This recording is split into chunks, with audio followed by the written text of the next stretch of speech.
Today we have, and we're thrilled to have some guest experts today from Media Minefield and Martin Law Firm to talk about how to navigate that media minefield out there.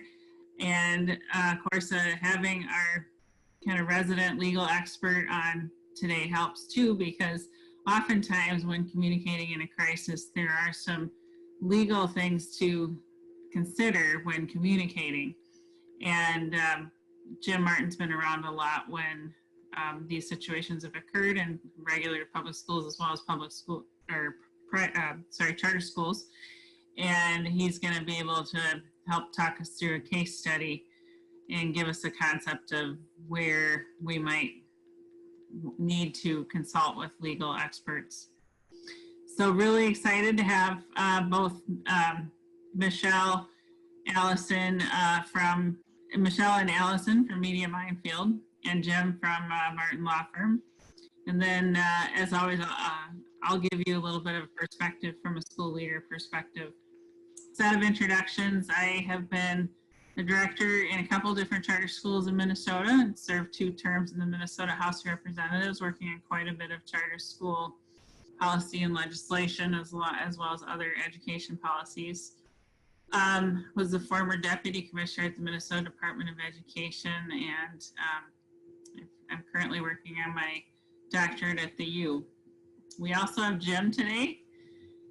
Jim, you want to tell us a little bit about your background? Sure. I've been practicing law for 30 plus years, I hate to say, representing primarily employers, public and private sector.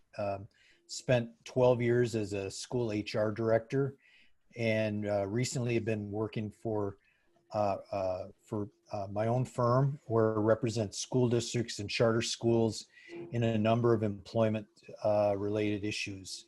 I also serve as a neutral, so I do lots of independent employment investigations, and serve as a hearing officer in student expulsion hearings, in Section 504 due process hearings.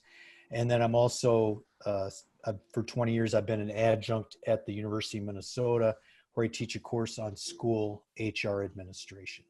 And then really our brand new guest today, Michelle Lawless. Michelle, can you introduce yourself? I am the Executive Director of Services at Media Minefield. So Media Minefield is a Minneapolis-based PR firm. We specialize really in earned media, crisis communication, and in social media messaging for our clients. We work with clients from startups to billion-dollar brands all across the country. And we do quite a bit of work in the education space. So joining me today, I have Allison Ortiz. You will likely see and hear from her along the way. She actually leads our team that deals directly with all of our education clients. So I thought she'd be a great resource here, as she's having many of these conversations with some of the clients that we are working with. A little bit of my background is there. I don't need to go through all of that, but the one thing I will point out is that one of our big differentiators at Media Minefield is that we all come from newsroom backgrounds. So we've all spent time in newsrooms, and that makes it, that positions us well to be able to understand how to deal with the media and how to understand messaging, especially in tough and stressful situations. First of all, we just thought it'd be important to talk a little bit about what constitutes a crisis. And then we'll talk about key principles of managing the crisis from the board level. And then crisis communication, crisis management, and communication case studies. So that's what we're talking about today. Talk about when we talk about what crisis communication is, I think people often think that crisis communication has to be something really negative. It's something really bad, a bad situation that you're facing. At Media Minefield, when we talk about crisis communication, we talk about proactive versus reactive situations. So a proactive situation is something that you yourself as an organization have put out there. Hey, we got a new board member and we're introducing them to our community. Our school has a new principal. We are updating our community on changes in this plan. If you're proactively putting communication out, then when you get questions about it, you're ready. You already know what your messaging is, and you proactively put that out because you're looking for coverage. You're looking for people to talk about that situation. Reactive media or reactive crisis situations, that's where anytime you're being reactive, we view that as a crisis situation. It could be that somebody's coming to you to ask you about something that they just heard that your school or your board is doing, and it's a really positive thing. But when you're reacting to the press or to the community instead of proactively going out there, you're in what we view as a crisis situation. That all that means is that somebody else already has an idea of what is going on, and so you may have to correct the situation. You may have to spell out facts, and you haven't necessarily had time to prepare your messaging ahead of time. So when you think about crisis communication, you don't always have to think about it as being negative, but you do need to understand the difference between being proactive and reactive. And so what we want to talk about today is when you're in a reactive situation, how to handle that, and how to manage that, and how to get ahead of that. And so one way of thinking about this is you can be somewhat proactive about reactive situations, which sounds a bit counterintuitive or counterproductive, but this is kind of how we were thinking about it in this timeline. So you can actually engage in crisis preparedness now so that, and then train your staff into how to handle the crisis should it come about. So, because usually crises are not planned. Usually they are not something you have a lot of time to prepare for. I think COVID's not a terrible example of that. And so it might be good, but you also might have a crisis that's even less, thoughtful than COVID. You might have something where you suddenly have a staff member accused of something illegal. You're going to have news media and things on your doorstep within minutes of that going out to the public. So you need to know how to respond in those situations. And so really to be, you can be ready with how to respond. And that's where we want to kind of focus on how to get ready for those times which are going to be unplanned. Yeah, and I just want to say everybody that's here is already ahead of the game. Most of the people that we work with, we do quite a bit of crisis training and media training. However, the vast majority of people that come to us when we're dealing with a crisis are coming to us in these later phases.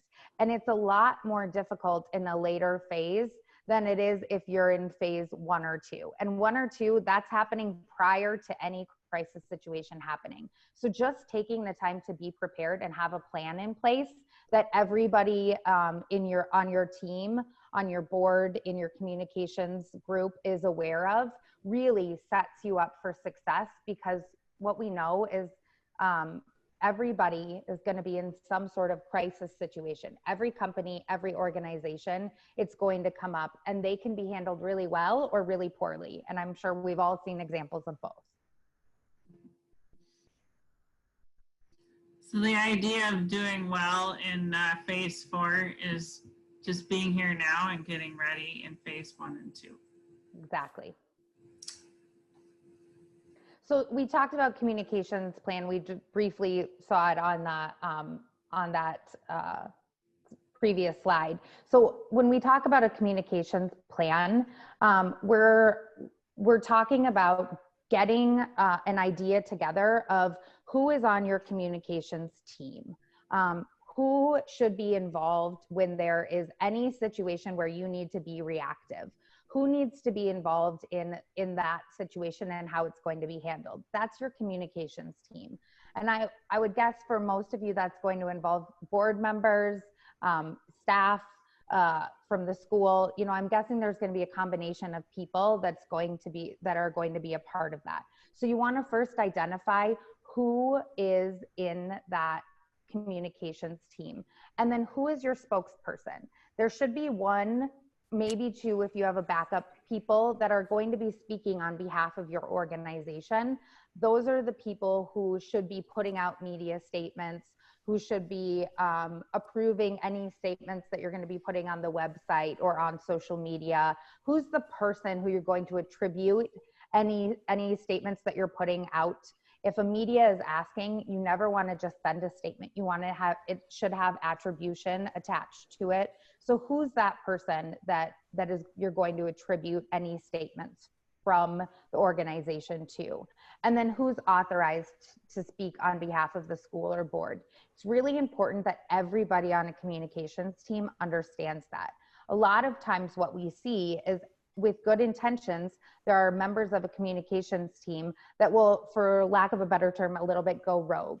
They think they have the best idea about how to handle the situation, and they will put out a statement. They will respond to a comment on social media, and any of these situations can turn into a crisis situation or elevate a crisis situation if all of this hasn't been well thought out and you aren't using your entire team, and things aren't running through that team as a group together. So when you think about a communications plan, these are the things that we think you need to think about first. Who are those people? Who are those stakeholders?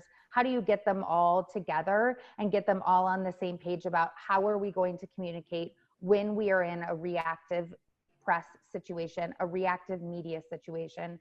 How are we going to come together and then communicate within our group and then quickly communicate our messaging out to the public? Michelle, could I just jump in real quick about the messaging itself? Is the messaging should also be vetted to ensure that it's compliant with the law. As a public sector entity, you're going to perhaps have individuals who want to tell the whole story. So names, conduct, discipline, whatever.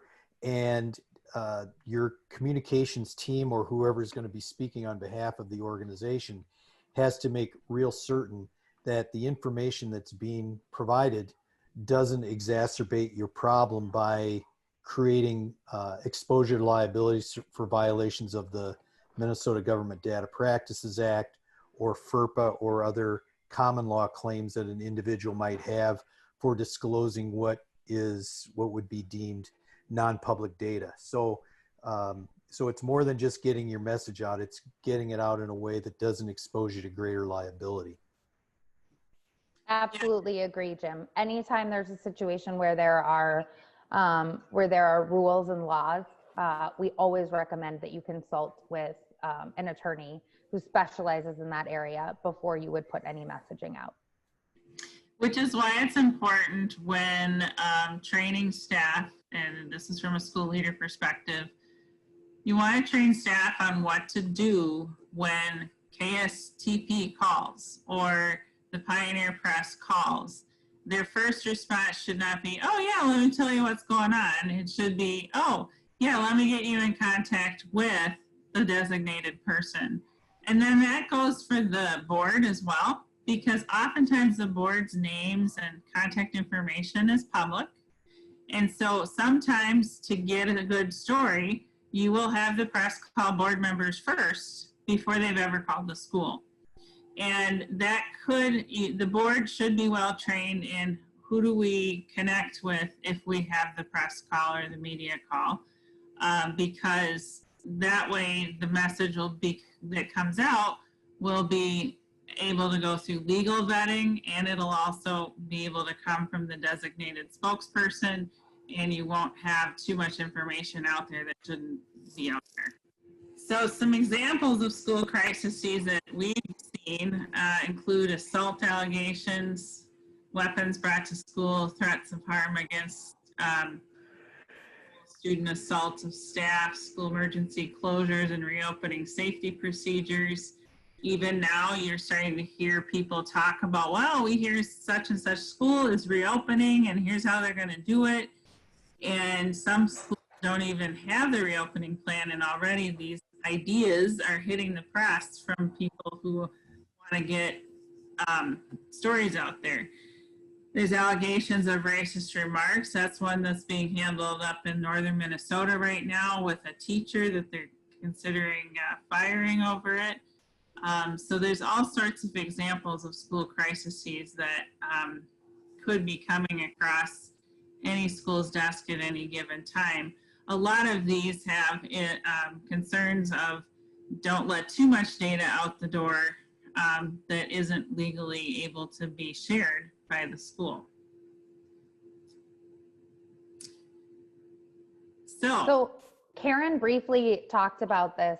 When we talk about handling media requests, we think it's really important to communicate to anybody, as Karen mentioned, board members who could be getting calls directly, but also anybody at a school who could potentially be answering a phone or getting the person who could be the first line of that call from the media, giving them some sort of little script that they can have with them so that they know how to handle that situation. Oftentimes things are mishandled because the person answering the phone doesn't identify that this is identify that this is a member of the media, and then doesn't know what they should or shouldn't say. So here's kind of a generic script that we give to a lot of the clients that we work with. You know, thank you for your call. Thank you for reaching out. Thank you for asking about this, whatever it is. I'll pass on your question to our communications team. What media outlet are you with? What is your deadline? And what's the best way for them to reach you? So those are the 3 questions that you always want to be getting when somebody reaches out to you. We want to know the media outlet. We want to know who's calling, because that's often important in how and when we're going to respond. And we also want to know what the deadline is. It's really important to know what that deadline is, because if you don't know how quickly you need to respond in order to get your response included in a story, then you could end up in a situation where they go to press saying, we reached out and they never got back to us. And that's not a good look. And we'll talk about that a little bit more as we move forward. But that getting that deadline sets you up for success ahead of time. You know how much time you have now to come together as a team and figure out how you're going to handle the situation. And then we want to know how to reach them, right?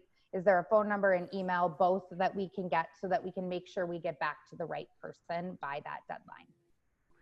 If I could just jump in a little bit, Michelle, Yeah. on your deadline comments. The deadline should also be considered in light of what the school's obligation is to respond to requests for data or requests for information. So under the Minnesota Government Data Practices Act, a public employer or public entity is not required to provide immediate gratification to any type of request for data. It has to be provided within a reasonable time. Now, you're going to want to work with the media outlet to try and meet their deadline, but you also want to be careful that you're not going to be pressured into disclosing data that you shouldn't be disclosing because you want to help the media outlet meet their deadline. So it might require a little bit of negotiation on the timeline and explaining, and if a reporter from a media outlet knows the rules regarding the Data Practices Act, they're going to understand that you don't have an obligation to provide immediate response, but you may have to go back and take a look at the data and determine whether or not it's data that can be disclosed. So you want to temper the deadline along with your legal obligations regarding disclosure of data. Yeah, and to be clear, when we respond by deadline, sometimes that response is, we're looking into this and have to do some more due diligence before we can get you more information. Sure. Still a response that will not end in a story that says, we reached out and this school or this board is just not responding to us, which makes it seem like you don't care or you're not taking this allegation or whatever it may be seriously. Sure. So absolutely. Sometimes the response is simply, I don't have that information for you now, but we're working on it, kind of thing. Excellent points. And I would also say, I know a few of the schools out there that we're talking to today are very small and aren't going to have a quote unquote communications position. So when we talk about communications team here, we're really talking about that plan that was referenced earlier of who's going to be that communications go-to group. And they're probably not your official communications person that you can't afford to hire. It's probably somebody like your executive director or some other position like that that may also include a person with media experience who's on your board, or it might include some person else who's maybe your English teacher or something, but it's whoever you've decided to be your communications team in that smaller organization. Absolutely. And the other, the other really important piece with this, with the statement that you want to give to anybody who could be answering the phone is, what do they do with that information when they get it?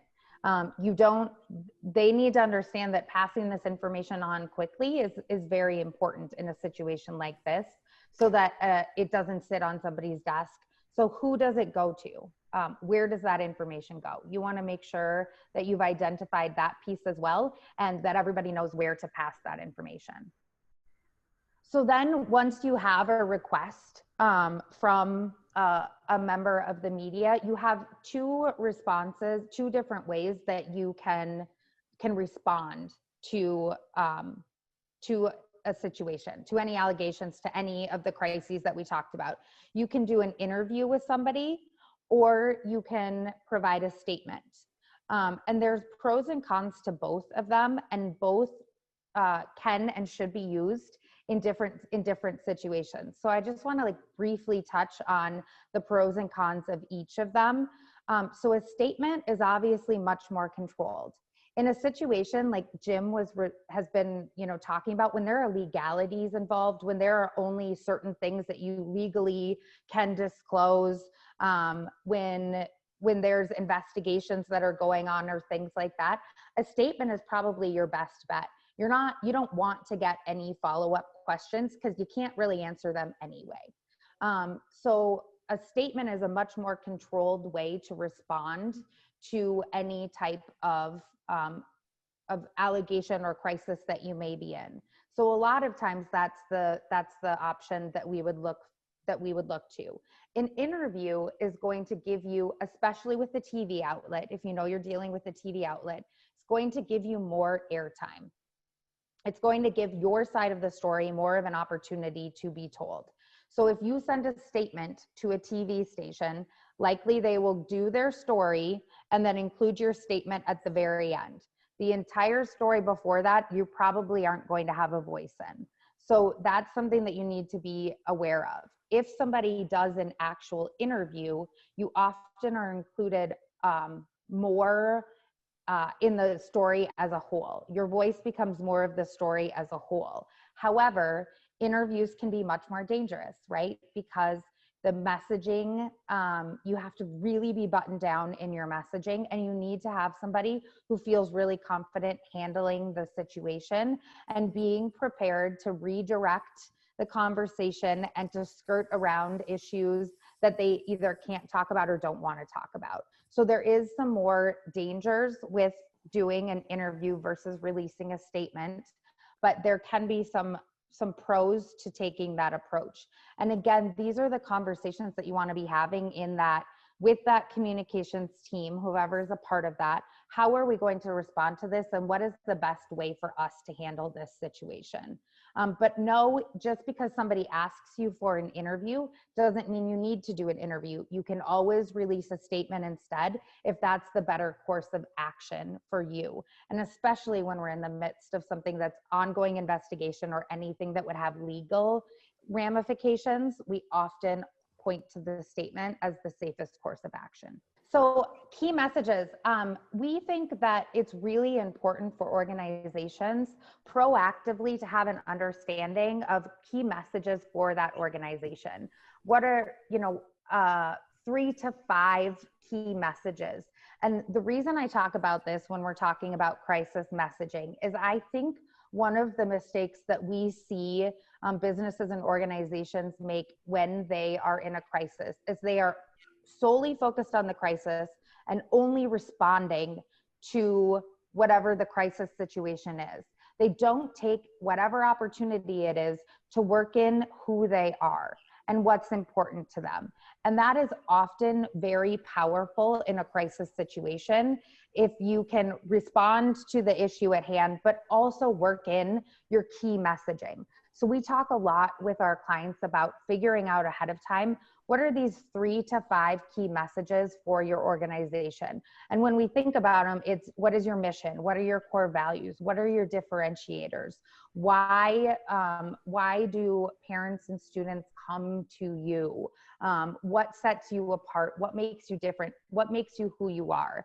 And those are your 3 to 5 key messages. And then when you're doing crisis statements, or if you're going to do an interview, make sure you have these 3 to 5 key messages in mind. Can I work any of those into the response that I'm putting together? So I'm not only responding to the situation, but I'm sharing who we are and what's important to us.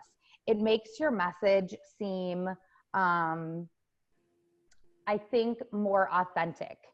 If you can be responding with something a little bit broader and bigger than just a response to the situation at hand. So again, when you get with that communications team, I would really encourage you, if you don't kind of feel like you all have 3 to 5 key messages, come up with those 3 to 5 key messages for your organization, and then make sure that everybody knows those and everybody is kind of speaking that same messaging when they're talking about the organization. You know, Michelle, I'm wondering if this maybe is what is sparking a question we have coming in on the chat from someone saying their biggest challenge right now at their school is they send messages out, but then the general public that they're trying to reach, mostly probably parents and families, like doesn't seem to get the message, have the message, pretends like they never saw it. Maybe they did, maybe they didn't. But somehow it's just really creating a challenge in this COVID situation, particularly when I think schools are trying to get out time-sensitive messages to help direct families and students when they can't see them in person. And that doesn't surprise me that that's a challenge, because I think that is a challenge for all of us. I guess my follow-up question would be, how are we sending out messages?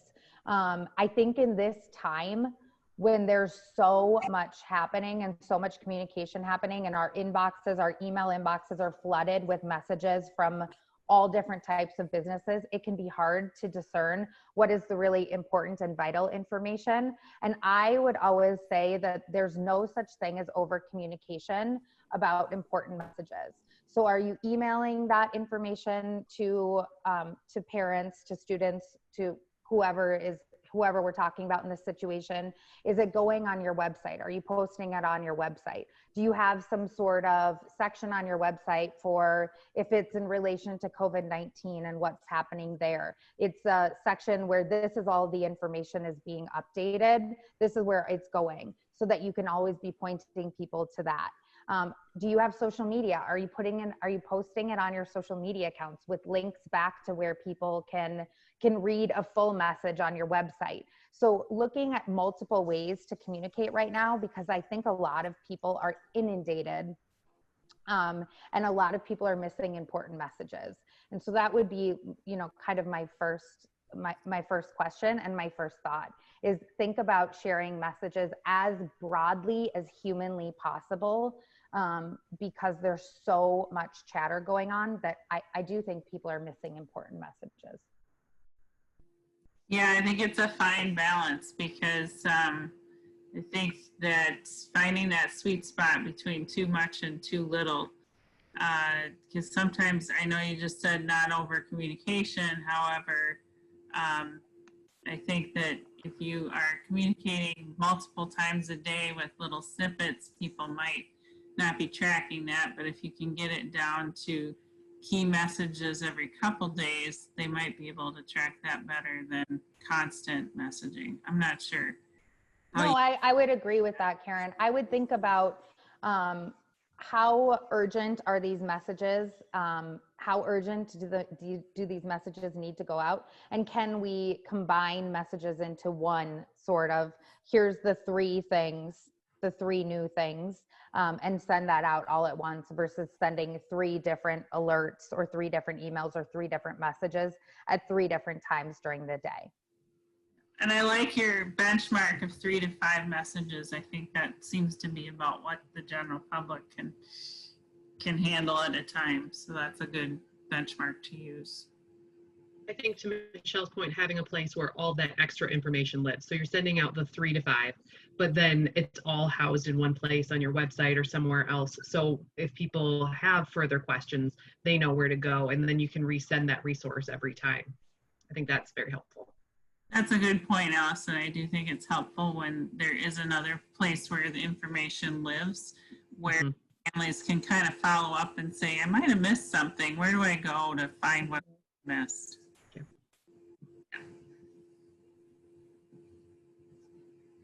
So I touched on this a little bit. One of the things that we talk about all the time in a crisis and any crisis situation is the no comment.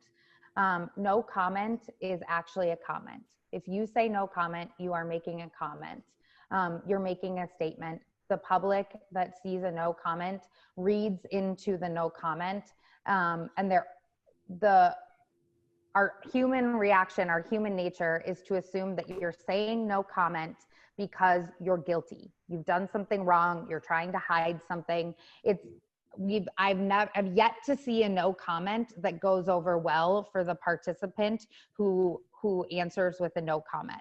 So I want to make that point really clear. Our recommendation is to always respond. However, as we talked about earlier, sometimes that response is simply, this has just come to our attention and we're investigating, and we'll circle back once we have more information.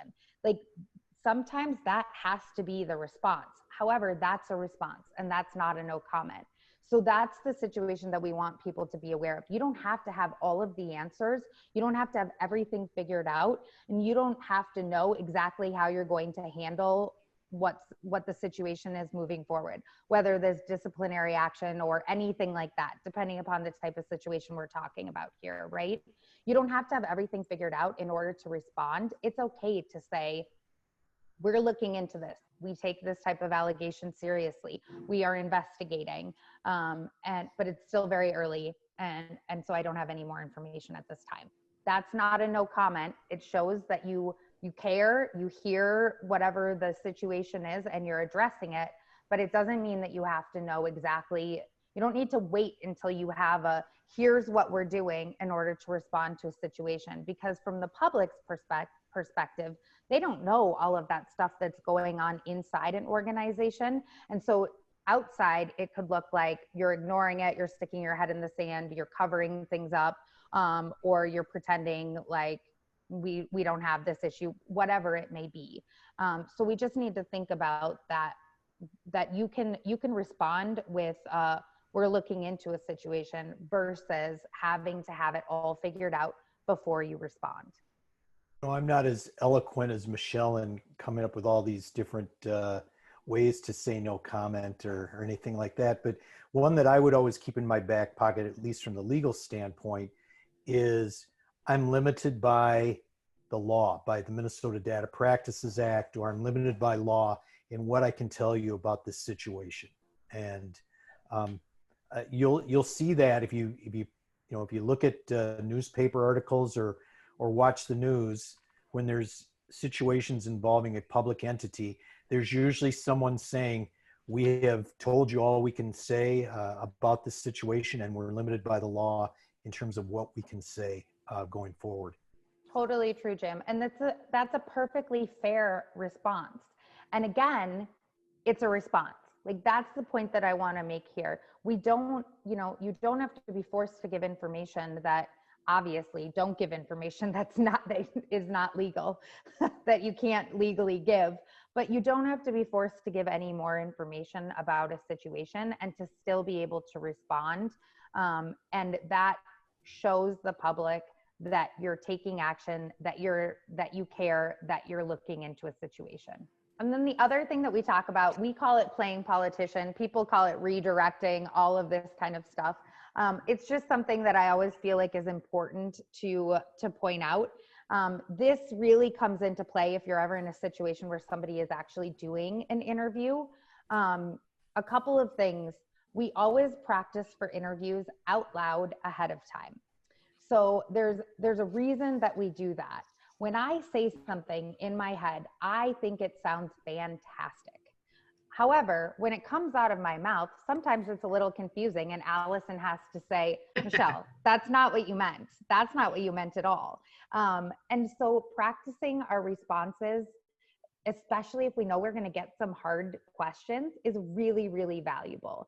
And then the other little trick that we always want our clients to have in their back pocket is this whole notion of playing politician. You see politicians do it excellently. It's where I'm acknowledging what you're saying to me, but I'm not really answering your question. I'm gonna acknowledge what you're saying, and I'm gonna redirect that conversation back to what I want to talk about, back to what my messaging is. Again, you don't want to do that no comment, but you don't have to give an answer, and you can still give an answer. You know, there's a way to respond and say, you know, that's an excellent question. And it's certainly valid. And I can understand why people are feeling that way. And while I can't answer that question at this time, I can tell you that we are really looking into it, and we'll get back to you with more information when we can. I mean, I didn't answer anything. I didn't give anybody anything, but I acknowledged their question. And oftentimes people feel better when you're acknowledging their question. It's not a no comment. You don't get that reaction like I'm trying to hide something. So just thinking about these like little tips, if you're ever in a situation where you're doing an interview, can be really valuable, especially if you know you're doing an interview that isn't going to be friendly, or that could have some more difficult questions that you're going to need to answer. And then the other thing that we always talk about with clients, especially when we're looking at a crisis situation, is the understanding between on the record and off the record conversations. First of all, I don't ever recommend that you take an off the record approach, because it's just, you really have to be counting on that journalist to be a good journalist, if you will, and not take any pieces of off the record.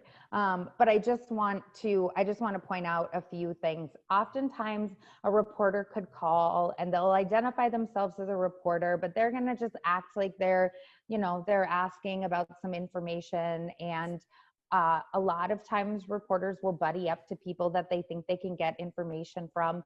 So it's really important that you realize when you're having a conversation with a reporter, they're a reporter and they have a job to do. So on the record, anything that's on the record is a fair game. And if you don't identify ahead of time that you are sharing information off the record with somebody, they can and will use whatever you have said. Off the record with a real journalist, off the record means nothing from that conversation can be used for publication. And when I say a real journalist, I just want to point out the fact that in today's, era of social media, and I have my own blog, and I can do a Facebook Live video at any time I want and say whatever I want. Almost anybody can be a journalist. So you have to really know who you're talking to. Do they adhere to the journalism code of conduct? And would they adhere to on the record and off the record? That's why I say, like, it's better to be safe and only say something to a reporter, whatever type of reporter they may be, that you're actually comfortable with sharing publicly. Anything you say to a reporter, you should be comfortable with sharing publicly. On background, sometimes you might hear the term on background. That's information that could be published, but may not be able to be attributed to you. These are the types of situations you see where like a source within the company said blah, blah, blah, but isn't allowed to speak on the situation. So that person sort of skirted around the rules of their company and shared information. So just a little bit of information there. I would really just focus on everything I'm saying to a member of the media is on the record. And then, as I just sort of alluded to, a word of caution: anyone can have a recording device on them. The guerrilla journalists, these are the people that we refer to who have their own social media pages and are going to have a conversation with you and then post something about it on social media. They are not real journalists, but they certainly have influence within your community. And so you want to be aware of that.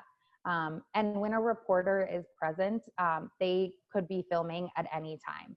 So even if you think you're in a casual conversation before you're doing a formal interview, remember that that piece could be recorded. You just never want to say anything that you aren't ready to share publicly. And then we always talk about internal versus external messaging. And just a little word of caution there. We believe pretty strongly that internal and external messaging needs to be consistent, and that you should always be prepared for an internal message to go public.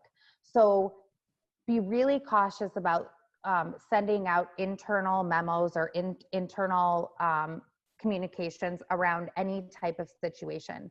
We see it time and time again. Somebody internally shares an internal communication with a member of the media. That's how the member of the media finds out about a situation, and then they start asking questions and poking around.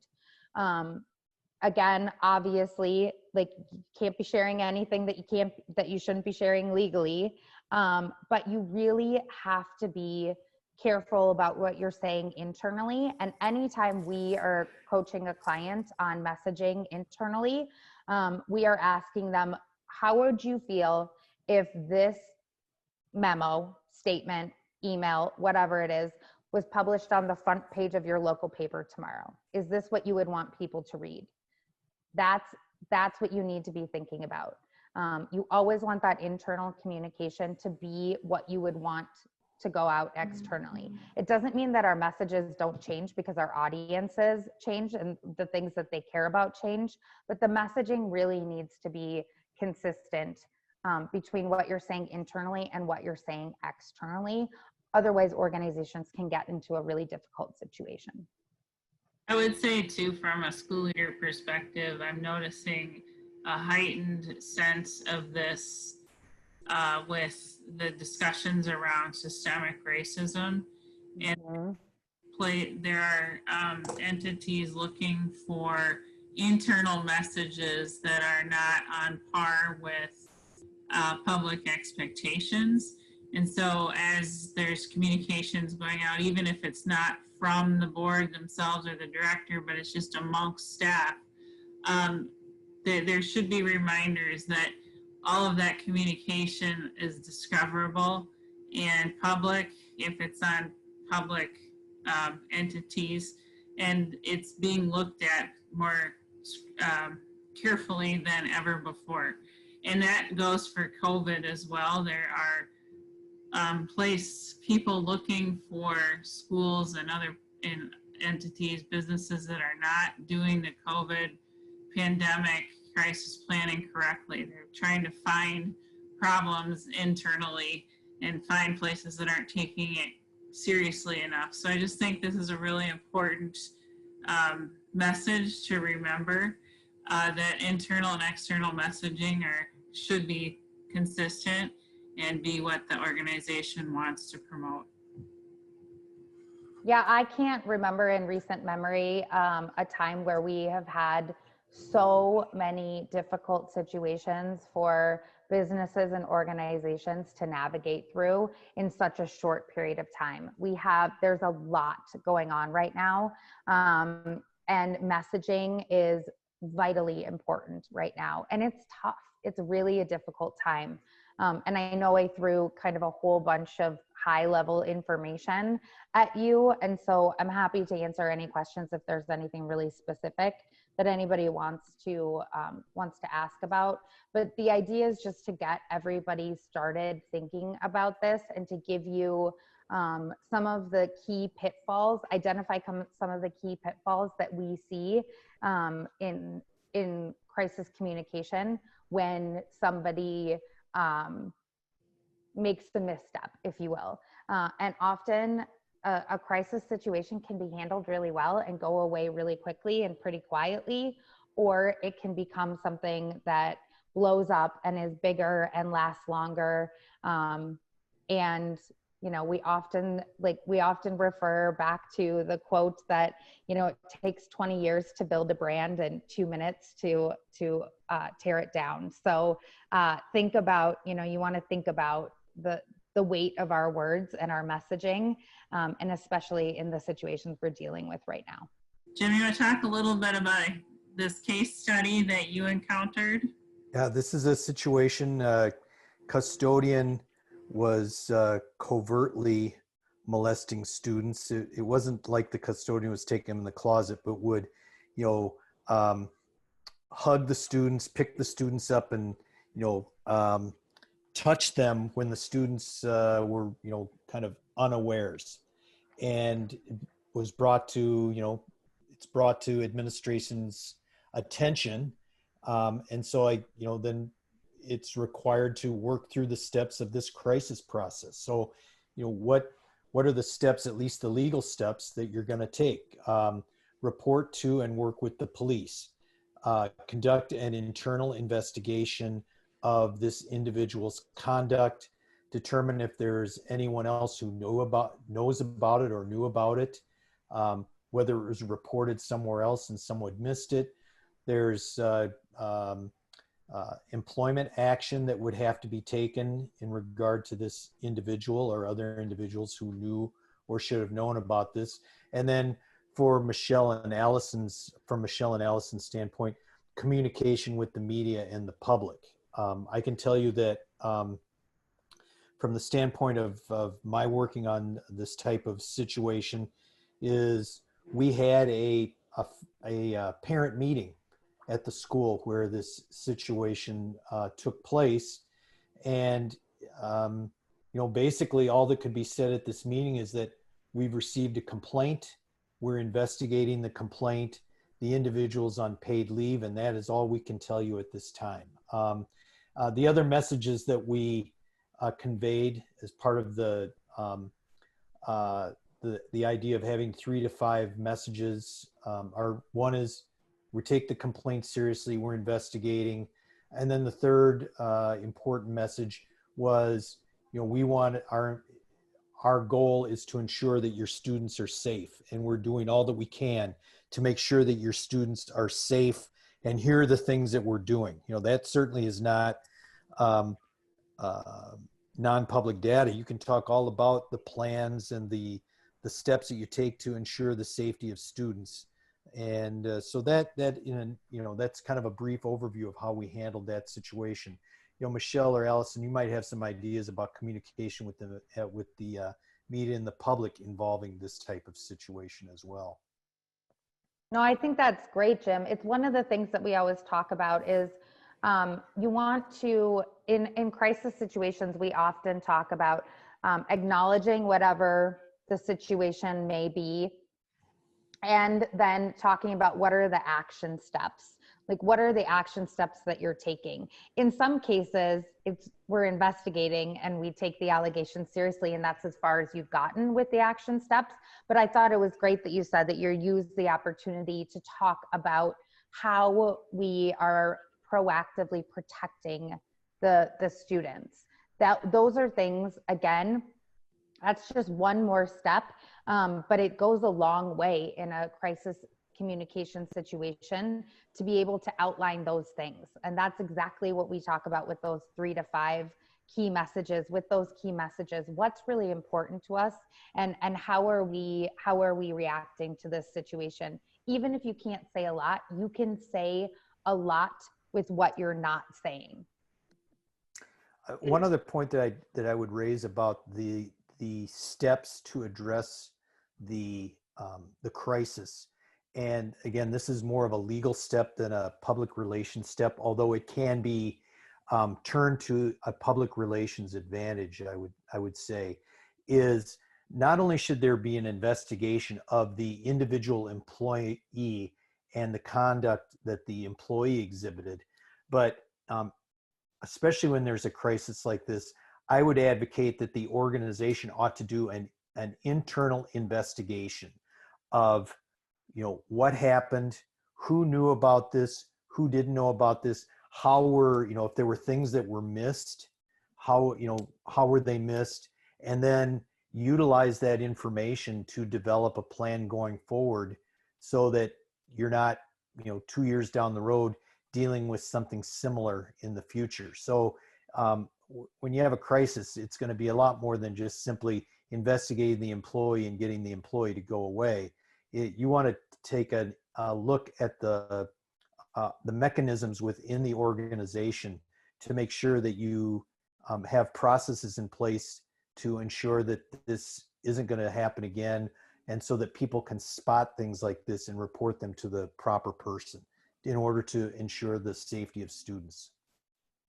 It's maybe the plague of the school leader, but I think ahead, and I think of COVID-19, and I think, boy, I want to make sure right now that I have a plan in place for how to communicate if somebody gets COVID-19 at our school, or if 6 people are going to get it this fall.